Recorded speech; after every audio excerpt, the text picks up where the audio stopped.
Hello, I'm Ted Hahs, and here we are with my good friends Tracy Hutson and Brett Bymaster.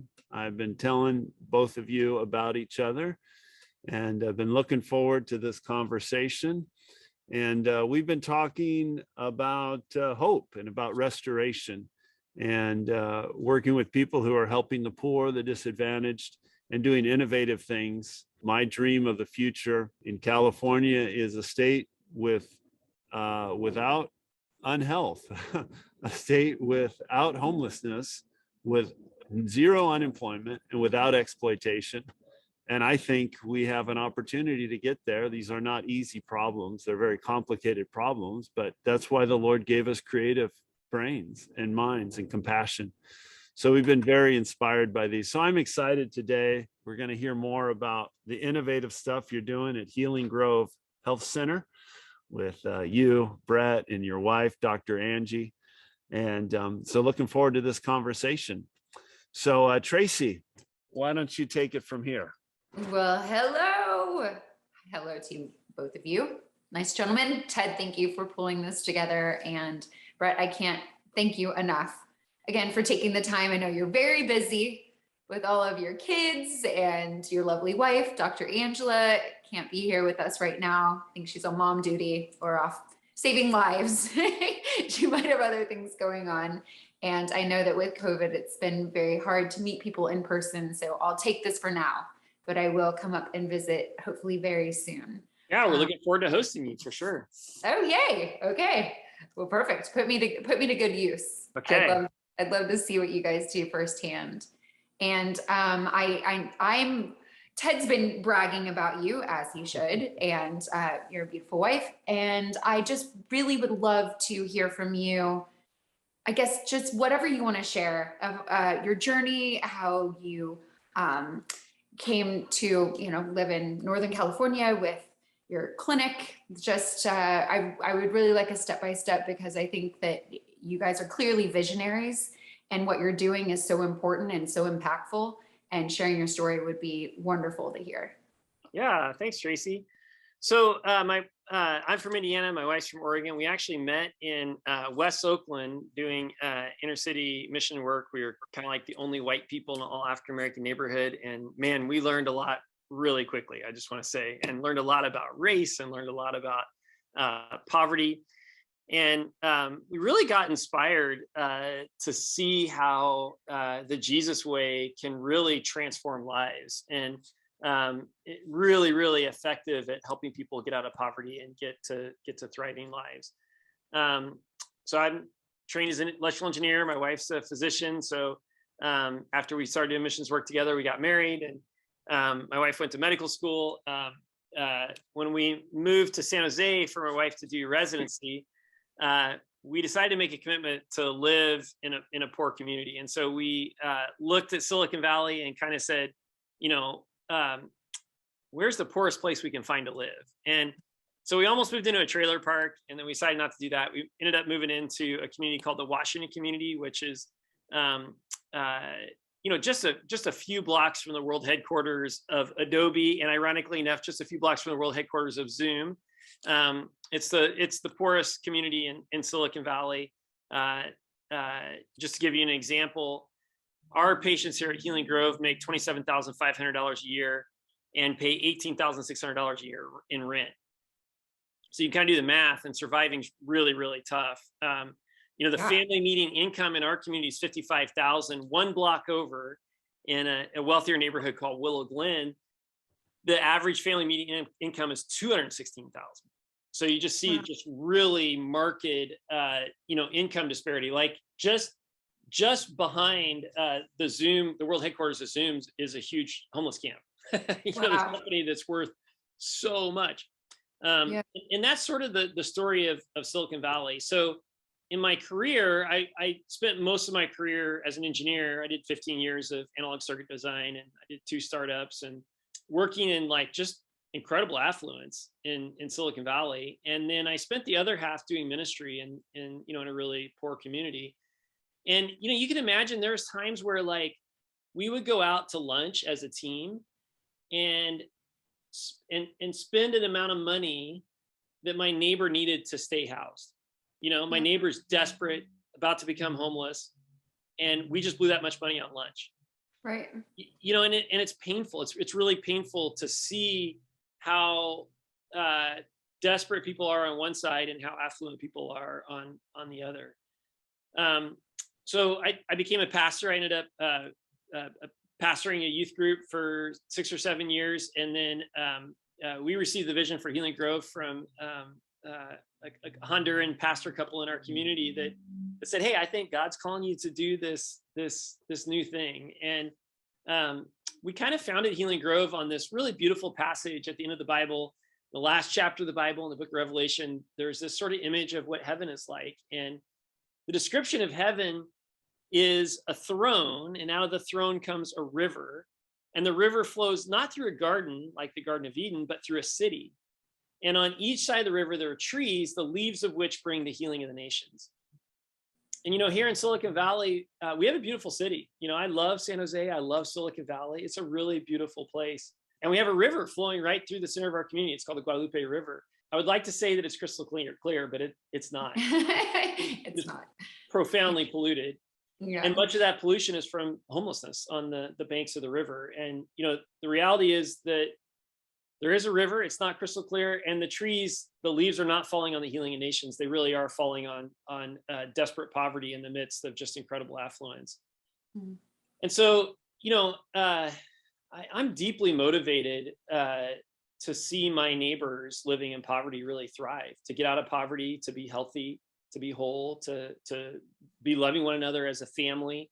And there's a lot of structural things in the way. And so at Healing Grove, our mission is to share the love of Jesus through healthcare, soul care, and culture care in order to bring the healing of the nations to our community. And we want to see people around us thrive. Yeah, it's beautiful. I love that. And you're doing it. You're walking the walk, right? Yeah. So can the community just come to your door, or how is the outreach? Is it just word of mouth? How do people know about you if they're not right in your community? Yeah, that's a good question. So we're what's called the place-based organization. And so if you kind of classify different organizations, we're place-based and asset-based. And what that means is we're really committed to working with this neighborhood. So, I have 4 adopted kids, a biological kid and a grandbaby that's the baby of one of my adopted kids. And my kids all went to the local public school. So it's just about the poorest school in Silicon Valley. So, 95% Spanish speaking, 90+% free and reduced lunch. And so my kids have, always gone there. My son's a 5th grader. He's been there since TK. He's basically the only white kid in the whole school, my bio kid. And so by the time we started Healing Grove, everybody in the neighborhood already knew us because we made this intentional decision to move in. So Healing Grove is just a few blocks from where we live. It's just a few blocks from the local elementary school. And we actually are only focused on this neighborhood. So by saying place-based, we're kind of saying we're not really able to solve all the problems of the whole city, but we can really have a big impact on this community.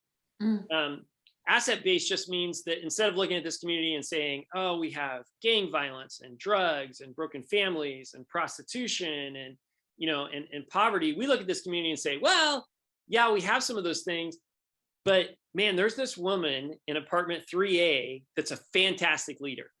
And you know what we need to do? We need to empower her.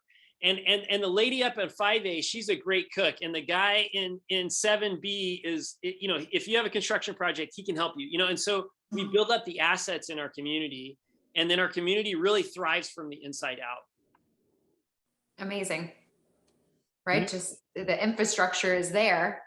They just need some reorganizing and going back to that hope, right, Ted? I mean, it's really just giving people these opportunities that they didn't know that they had, even with the skill set.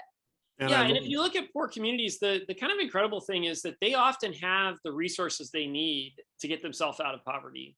Mm-hmm. But there's a set of structural and systematic things that limit them. And then there's also a set of individual things that limit them. And mm-hmm. so, what we're able to do is really, for me as a white man, it's actually a great spot for me to be kind of the mediator between, I can go in Silicon Valley and I can talk to somebody who's had a successful startup. and I can go into the middle of a very poor family and be able to talk to them and kind of help bridge that gap, so that we can bring people together to really solve some of the most challenging problems that we have. Yeah, that's amazing. Maybe you can share more, like, you talked about how you bridge two worlds. Well, also Healing Grove bridges two worlds. And because you're not just ministering to this poor community, you also have the innovative model. Why don't you share more about the concierge healthcare model and that? Yeah, and it really is connected to what we're talking about. Healthcare is the most segregated component of modern society. The wealthy get wealth care and the poor get poor care. And the poor care that the poor get, it's really poor. It's really terrible quality. And so you can ask the question, well, for a society that talks so much about justice and equality, how is it that we're so incredibly segregated in terms of healthcare? And the way we do that is that we put them in separate buildings. So the poor people go to one building, and usually you walk in, there's people wait for hours. There's a bunch of people coughing and hacking. The service is terrible. They don't actually get to see a doctor. The wealthy people walk into really nice places. And when you segregate like that physically, it allows you to really discriminate, right? And so when we were starting Healing Grove, we first thought, well, let's just make a clinic for the people in our community. And what I realized is if I did that in the long term, there aren't the checks and balances to ensure that we're really providing top-notch care to the poor. Because as Christians, we're followers of Jesus. Jesus loved the poor. He took such good care of the poor. He didn't give wealthy people good care and poor people crappy care, right? Right. And so we came up with this model. We actually copied it from a clinic called St. Luke's in Modesto, where we actually sell concierge primary care. So this is a new upcoming model. It's a $10, $20 billion industry in the US, where people pay a private monthly fee to a physician in order to get access to that physician. So if you become a concierge member at Healing Grove, you get the personal cell phone of the doctor, you get 30 to 60-minute appointments, you get patient navigation, you get a doctor that's going to sit down and pray with you and listen to you. Your average doctor spends 12.5 minutes with each patient. Your average doctor has 2,500 patients on their panel. At Healing Grove, we spend 30 to 60 minutes with our patients. We have less than 900 patients on our panel. So we're really able to know the people that are coming to us and really love them, which our doctors would love to do that. They just don't have time. Right. And so the way it works at Healing Grove is every paying concierge member that pays $200 a month funds 2 low-income uninsured people to be able to access the clinic. And so what we have is a clinic where there are very wealthy people, driving in, accessing the clinic, paying $200 a month for it. And then there are very, very poor people coming in. And the neat thing is because they're both in the same facility at the same time, it's really difficult for me to give discriminate care, right? They're there at the same time, I have to take care of them. And the great thing is, if a person with means is paying $200 a month, they expect really good care. And they hold me accountable to that, right? And then I have to provide that same care to the poor. And so it's this self-perpetuating system that forces me to really provide. So we are able to give concierge wealth care to the poor. And we charge $200 a month is about average for concierge services across Silicon Valley. In fact, there's a lot that are a lot more expensive than that. And so what we do as staff, we just all make a lot less. I mean, we're really not making very much. And, by doing that, we're able to really funnel all those resources to care for the poor. Mm-hmm. I can put in a little plug here for their concierge care. It is really extraordinary. And in fact, that's how Brett and I really connected. I was doing my thing. We had a divine connection. We met him just end of 2019, right? Yeah. Yep. He hadn't even launched it yet. And we were talking about taking care of the poor and all that. And then I opened up my heart and said, I'm going through a really challenging time. My wife had this undiagnosed condition where her body was shutting down and we didn't know what was going on. We had been to 13 different doctors over the period of 9 months, and each of them had just pawned her off to the next one. No one had any answers. And, Brett says, well, hey, my wife can probably help her. Let's see. So we connected our wives and it was extraordinary. It was one of those moments in life I'm never going to forget. she came in and, you know, she listened. And she says she has a gift of discernment. It sure sounded like she was talking to a power higher than herself. She also listened to Sandra, like some of the clues she picked up, Sandra had repeated to other doctors, but it's like they weren't listening. They were reading the charts. They weren't listening to her. Like his wife has this incredible skill, and it's part of out of treating the poor. Like it goes both ways. They can't afford all these tests. So she has to treat them like you used to. You listen to the person and you gain clues that way. Anyways, she diagnosed my wife with pernicious anemia and says, if this goes untreated, you're going to die. And it's horrible. But the good news is you can take a B12 injection and it'll make you all better. And basically that's what's happened. And, you know, she's recovering and it's wonderful. And now we're huge fans. So it's so very moving. So we like what we get, like it's such a bargain, you know, we pay our membership fee for Sandra to be a member. And we think it's wonderful. We're getting this incredible care and the fact that we're able to help and give back to the community. Like we love it. So if you're in Silicon Valley and you need healthcare, and if you're running up, you know, what we went through is so common, reach out to help Healing Grove. You can probably get an appointment the same day. Like, yeah, definitely.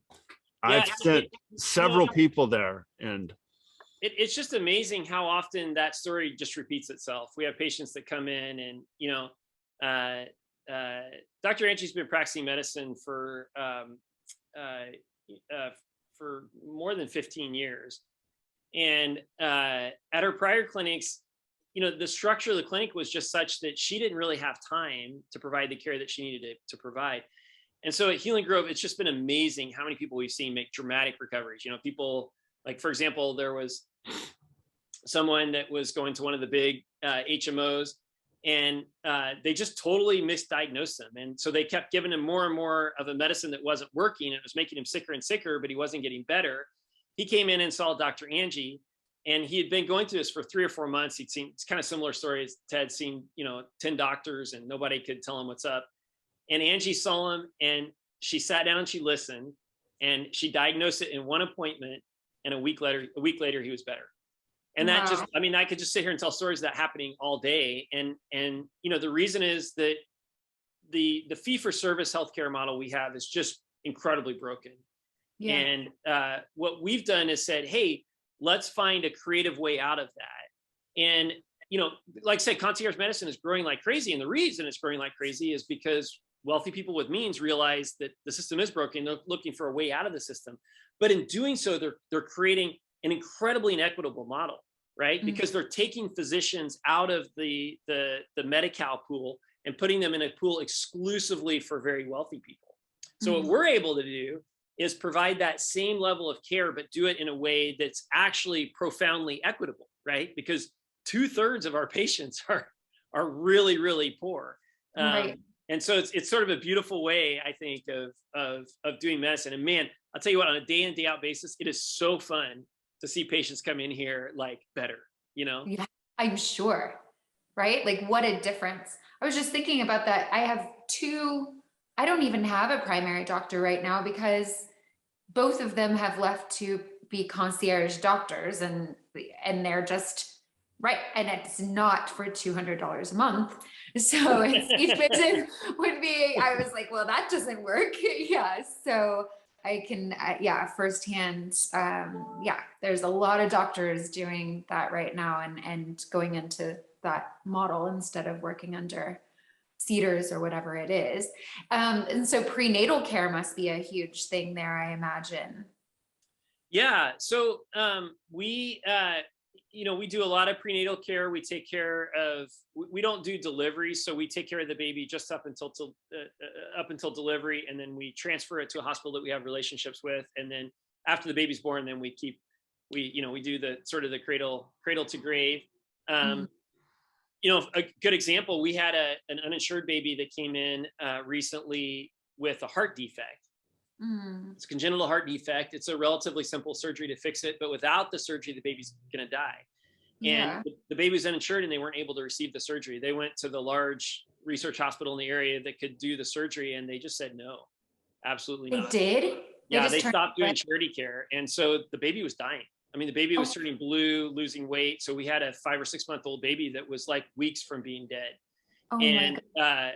you know, we just kept calling and asking, and the answer just came back a solid no, like we're gonna let the baby die. And This is so gut-wrenching. oh, I mean, and it's just, you know, and the family had struggled getting pregnant and stuff. It's just the whole thing. You're like, Oh. oh my gosh. And so, you know, usually you just have stopped there, right? It's like, well, what can I do? You move on to the next patient. But again, here we have time. And so Dr. Angie starts making calls. And so she said, well, how much would the surgery cost we paid in cash? And they came back and said $1 million. Okay. Now it's an hour and a half surgery. We both know it doesn't cost $1 million, right? We know how much stuff costs. It doesn't cost $1 million, but they play this stupid game with insurers where they mark the price up so that insurers can reduce it, and uninsured people get the marked up price. So that's what they were doing. They were giving us probably 10 times more expensive than it was, so they could play their dumb little game with the insurers. And so we kept working them down. We got down to 200,000. You know, and this family, like they were down to, they had $5,000 left. Okay. Wow. In all their life savings. And so we just kept pestering the hospital, and we eventually got it down to $20,000. We sent out a prayer request to a big list. From $1 million. You're like, From well, $1 million. we're going to call you back tomorrow. Yeah. And somebody stepped forward and paid for it.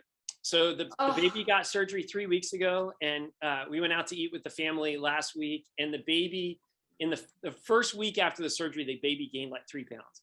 No, so, this is so amazing. Yeah. And I mean, that's so beautiful. I took so many pictures of that baby after. Let me tell you, like, and you know, you can just kind of see, like, Dr. Angie, like she was like struggling to sleep, and she was just totally obsessing about getting this baby. It's a baby. What? Yeah. Right. Like, we're in the United States of America.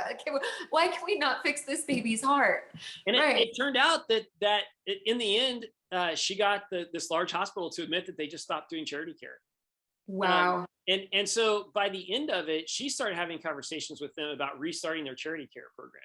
Yeah. And I think that's one of the unique things about Healing Grove. You know, we are solving problems on the individual basis, but we're also looking at creating systemic change to solve problems at a much higher basis. So, you know, we're very involved in you know, sort of local politics and local policy, and thinking about how do we, you know, work both from the bottom up and from the top down to create policies that are equitable, you know, that really provide the opportunity for people who are in poverty to flourish, particularly low-income people of color that, you know, have systemic issues that are really preventing them from moving forward in their life. Wow. What an amazing story. Thank you for sharing that. That's Great. so great. That's so good. And Dr. Angie, you know, she's beautiful. She's, you know, disarming. She's nice, but man, she has this underlying competitiveness. And when she walks into something, she does this thing where she plays dumb blonde. She's super smart. She'll just call up over and over and over again. Like, yeah, no, you know, sometimes I just sit there. So I'm a classic, like, white male, just like super aggressive. I'll just tell you exactly what I'm thinking. So she's actually on the phone with that hospital about the baby, and they're like, yeah, we can't do it. And she's like, no, I know you can do it. And they're like, no, we can't do it. And she's like, no, I know you can do it. And they go back and forth. And then eventually she's just like, oh, I understand. So I think what you're saying is that you want the baby to die. That's what she said. I don't mean to laugh, but she's like, I just need to hear you say it out loud.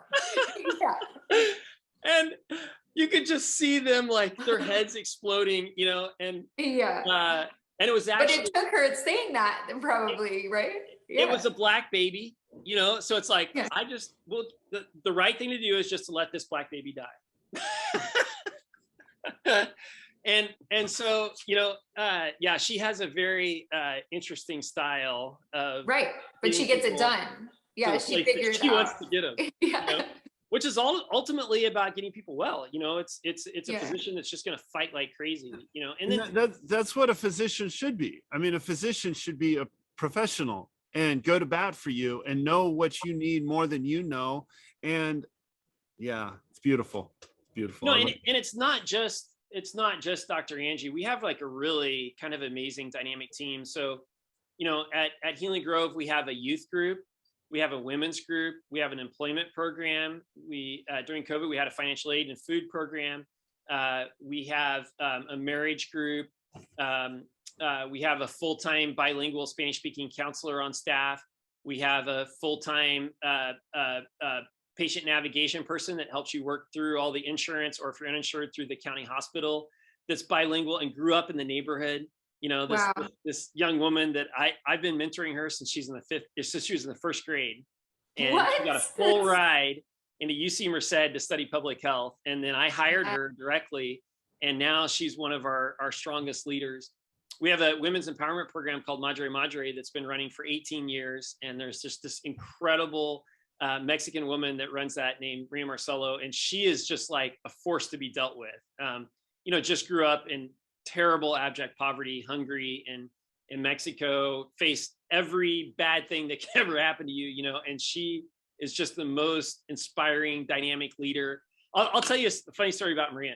So we did a big, we do a lot of community events to help build, pride and connections in our community. So there's a big holiday in Mexico called Dia de los Niños, the Day of the Kids. So we did a big Dia de los Niños party, and we invited the San Jose chief of police and our city councilman. So after the party, our Mayor Sam Liccardo, calls up Maria and says, "Maria, why didn't you invite me?" And she said, Oh, I did. I called your staffer, and they said that you were busy. And he said, "Maria, you have my cell phone. Of course my staffer is going to say I'm busy. Just call me and tell me to come, and I'll be there." And I thought, how many Mexicans that grew up in abject poverty, like the mayor calls them up and cell phone. yeah, has the mayor's cell phone number, and the mayor's like, "Why didn't you invite me to your party?" Right, like I'm insulted. Exactly, like I'm insulted. Yeah. Yeah. That's so cute. And that's just like having that kind of leadership. And when people come in that have experienced, domestic violence or all these different kinds of problems, Maria knows how to work with them, and she both literally speaks their language, but also kind of from a background speaks their language, and is able to help them navigate through some very complex things and provide compassion. And so it's beautiful to have those sorts of team members like really thriving together to really see people move forward in their lives. Oh my gosh! Wow. I love that technical term, asset-based. Yeah. You're viewing the community as assets, and they're not part of the problem. They are the solution, and we need to empower them and partner with them. Yeah, so we talk about kind of organizations in a couple different classes. So one is needs-based, and one's asset-based. So needs-based is saying, let's focus on the needs of the community. So that could be food or jobs or whatever. And we do need some needs-based organizations that are really focused on the needs of the community. But like I said, we're kind of on the other end, where we're saying, hey, we got some needs, but let's really focus on building the leadership that we have here. And what you'll find is that for families in poverty, healthcare is often the thing that tips them into homelessness. Mm-hmm. Because if you're living on the edge, like I said, if you're making $30,000 a year and you're paying $19,000 a year in rent, you have to be paycheck to paycheck. You just can't have savings, Yeah. And so, particularly people face immigration issues. They don't qualify for disabilities or anything. And so, if you injure your knee or you get sick, you're on the streets fast. And so what we've seen is that there's a strong nexus between, poverty, healthcare, and homelessness. And so we really want to step in there and say, hey, let's get this family stabilized, make sure they get what they need, both from a healthcare and a soul care perspective, Mm-hmm. And mental health, is that also within the clinic? Yeah. So our physicians are board certified addiction medicine specialists. and do a lot of mental health from the family physician perspective. And then, like I said, we have a counselor on staff. So, and we really, we're really thinking about mental health in the context of the family and the community. So, it's not just like, let's have a one-on-one talk, but like what's happening in your family dynamic. And maybe, your kid comes to our youth group and your younger kids are in our sports program, and, mom comes to our Madre group, and you're coming to our marriage group. And so we're thinking about how are we working together as a family dynamic. And then because we're place-based, we're also thinking about what's happening in the community, because oftentimes it's your neighbor that's the problem. Like we'll see oftentimes, like if a family is involved in gangs, they will attract other kids in that apartment complex to them. And so it may be that, hey, we got to get that family resolved, and we got to make sure we keep these kids separate, so you got to think kind of like individual, marriage, family, apartment complex, community, city, I just love your insights. I love the way your brilliant engineering mind works and focuses on that. We need more people like you. Why don't you share a little bit about what you did during COVID and how you helped, and then your plans going forward?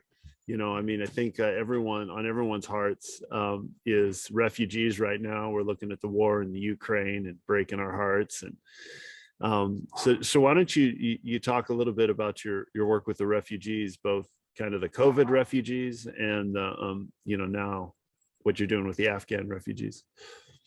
Here in San Jose, we're working with Spanish-speaking Mexican immigrants, but if you look at those people's backgrounds, they may not technically, from an immigration standpoint, be classified as refugees, but they really are. And during COVID, what we saw was, if you look during COVID in Silicon Valley, tech jobs actually grew. But if you worked in a hotel, service, restaurant, construction, we just saw massive job losses. And so, March 17th, Santa Clara County and heart of Silicon Valley was the first to shut down in the nation. Basically, everybody I know in our community lost their job on that day, and the whole community just collapsed. People were just weeping, hungry. It's hard to describe the economic apocalypse that happened. And so we immediately jumped into action and started creating systems to help people, figure out how to move forward. So initially that was making sure that, it was really weird in the middle of a pandemic and economic crisis, the clinic shut down and the food bank shut down. And we were like, what's happening? So we ended up running a huge food operation out of someone's house and working systemically to address those problems. And then the next issue was the rent, because if you're paying $2,000 a month in rent and you get a couple months behind, you're in big trouble. Yeah. And so every day people were just walking into the clinic, just weeping, like terrified about what was going to happen. And so we were able to put together funding streams from different sources and develop systems to really be able to help people apply for financial aid at scale. So we were able to help about 1,000 families. We were able to prevent homelessness in 1,000 families. And we distributed more than $6 million during COVID.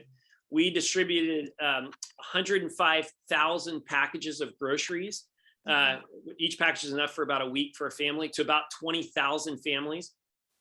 We actually received a grant from the really innovative grant from the city of San Jose, a $1.5 million grant to pay people who had lost their jobs and fell behind on rent to distribute food to people who had lost their job and fell behind on rent, because a lot of the food distribution volunteers were elderly people that couldn't volunteer, during COVID.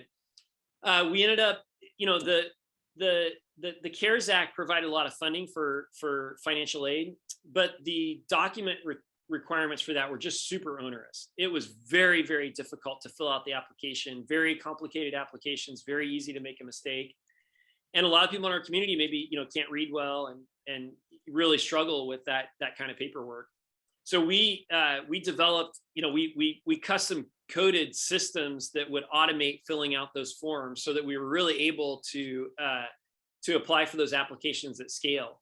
For example, we saw kind of a major breakdown in the county system that was supposed to provide people. There was a bunch of money in a fund where if you got COVID and you were poor, you could get some financial aid. The money was in the fund. The people needed it, but the system was so broken they couldn't get it. And so we were able to advocate at the county level to get that system fixed. And we were able to see, go from, a very small, like probably at the beginning, 5% of our families that qualified for that program were able to get it. And by the end, we saw hundreds of families being able to get access to that. And so, what we did was we kind of used the process of systems thinking to solve social problems at scale to get us through that crisis. And now what's happening, if you look at the Afghan refugee crisis, it's almost exactly the same situation. So fortunately, the evacuation of Afghan people was very poorly planned, and people got out of Afghanistan, but without papers. And so effectively, people are now being immigrated kind of in a kind of pseudo undocumented, like they'll get their papers eventually, but their papers aren't in order now. And the system is just totally a mess. It's a disaster. And so, we may see the same thing with Ukrainian refugees. I don't know how that's going to go, but my guess is it'll probably be similar. There's already, I think, upwards of hundreds of thousands or close to 500,000 people that are displaced. And I'm hoping that we're the kind of nation that will take them. That's my prayer. Right now, there's upwards of 35,000 Afghan refugees that are kind of housed at army bases across the nation. And so we're developing the same set of systems, and we're hoping to launch a program where we'll help those Afghan refugees get resettled in the Bay Area and Sacramento. And then we'll be opening two new Healing Grove sites in Sacramento specifically to serve incoming Afghan refugees, because the system is not ready to handle that influx. And of course, they're coming with really severe trauma. And so we're really well positioned to be able to work with them and understand their trauma and listen. So we're shooting for June 15th to have a clinic open in Sacramento to serve Afghan refugees. And right now we're raising money and working like crazy to meet that goal. And we definitely feel the pressure. As the more Afghan people we talk to, the more motivated I am to like do something, because these are people that fought alongside our soldiers, and now we're failing them. We really are, I know. Absolutely.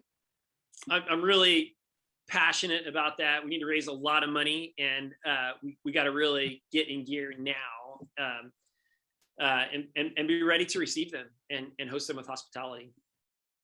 How is the fundraising process? What is, private funding as well as government funding? How can we help?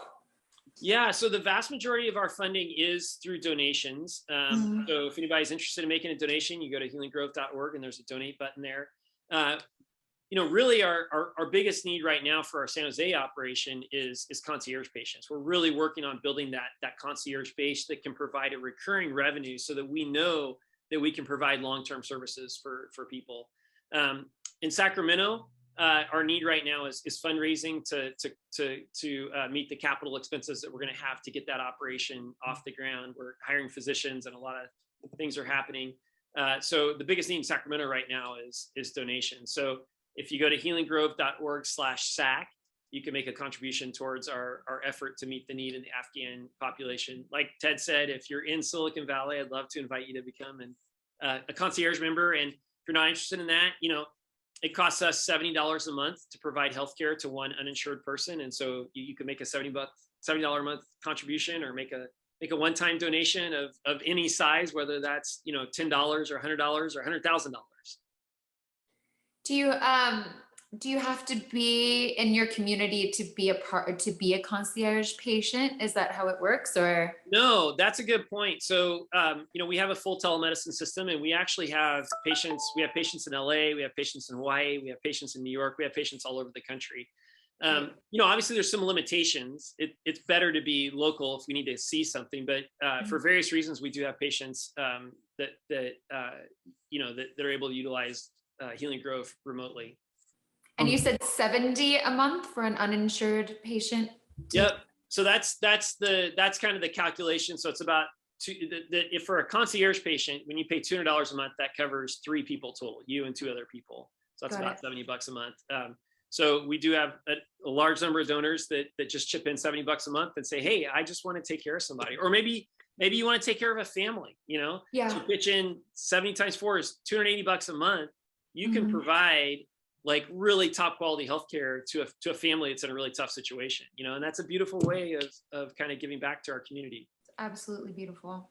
I have a question quick for you, Brett. I'm just imagining someone's watching this and they're either a doctor and they're inspired by this and like, this is the type of life I'd be more than willing to take a bit of a pay cut in order to have this type of, meaning, enjoying life. Or they're like you, they're married to a doctor and they're an engineer. And they're saying, how can I want to replicate this. Yeah. So, in San Jose, we're kind of going the hard path. Both of our physicians were serving low income patients before, so they didn't have a wealthy base to build from. So, in other regions, like, we're looking for doctors that maybe if you have, a thriving panel right now and you'd like to do a concierge conversion. In other words, you go to your patients, Tracy, something similar that happened to you, you go to your patients and you say, there's a change coming. We're going to be charging $200 a month. If you want in, you pay. If you don't want in, we can help you find another doctor. Yeah. So if there are doctors out there that want to do that, this is a great model. And like I said, the beauty of it is that you're able to move to that concierge model, but really be driving equity instead of driving inequality. I guess we got the call to action.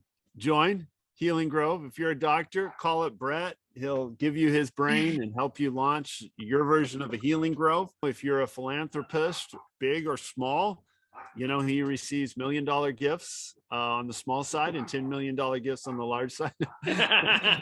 Or you can just, be a person who wants to come alongside of them and sponsor them. It's a very powerful way to give back, and you're doing incredible work. So thank you so much for the work you're doing. Well, thanks so much for this time, Tracy. I'm really grateful that you're willing to spend an hour talking. It's great to get to know you, Ted. I love you, bro. It's great to have a friend like you. So we'll look forward to doing this in real life sometime. Absolutely. I look forward to it. I can't wait to meet you and Dr. Angela in person. Right. I mean, it's just, I'm in awe, and thank you for being you.